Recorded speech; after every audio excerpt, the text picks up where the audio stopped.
বাংলাদেশ জাতীয়তাবাদী স্বেচ্ছাসেবক দলের ৪৪তম প্রতিষ্ঠা বার্ষিকী উপলক্ষে বগুড়া জেলা স্বেচ্ছাসেবক দলের আজকের বর্ণাঢ্য র্যালি আয়োজনের সমাবেশে সভাপতি হিসেবে উপস্থিত রয়েছেন বাংলাদেশ জাতীয়তাবাদী স্বেচ্ছাসেবক দল বগুড়া জেলা শাখার বিপ্লবী আহ্বায়ক সাবেক ছাত্রনেতা রাকিবুল হাসান শুভ।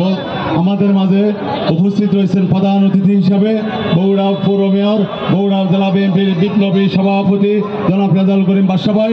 আমাদের মাঝে উপস্থিত রয়েছেন বিশেষ অতিথি হিসাবে বগুড়া জেলা বিএনপির বিপ্লবী সাধারণ সম্পাদক আলী আসগর তালুকদার হানা ভাই উপস্থিত রয়েছেন।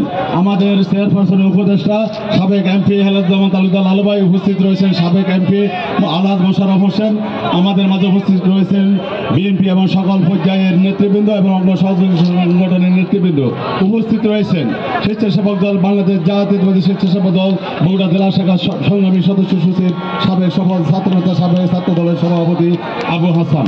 আমাদের মাঝে বিভিন্ন পর্যায়ে স্বেচ্ছাসেবক দলের সকল পর্যায়ের নেতৃবৃন্দ সবাইকে জানাই বাংলাদেশ জাতীয়তাবাদী যুব দল বগুড়া জেলা শাখার পক্ষ থেকে সংগ্রামী শুভেচ্ছা এবং অভিনন্দন।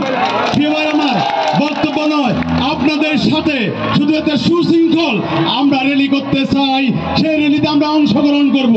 শুধু আপনাদেরকে বলতে চাই স্বেচ্ছাসেবক দলের বগুড়ার অনেক নেতা কর্মী এই খুনি হাসিনাদের দ্বারা নির্যাতিত হয়ে জেল খেটেছেন, গুলিবিদ্ধ হয়েছেন, মৃত্যুবরণ করেছেন, শাহাদাত বরণ করেছেন।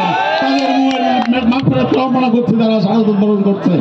এবার আমি বলতে চাই আজকে যে আমাদের ২৪-এর বিজয়, এই বিজয়কে নিয়ে আবার ষড়যন্ত্র চলছে।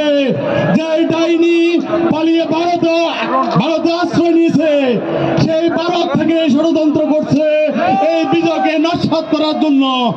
আমরা বাংলাদেশ জাতীয়তাবাদী যুব দল, ছাত্র দল, স্বেচ্ছাসেবক দল, সাধারণ ছাত্র জনতার সাথে থেকে এইসব ষড়যন্ত্রকে মোকাবেলা করে খুনি হাসিনার বিচার এই বাংলাদেশের মাটিতে করে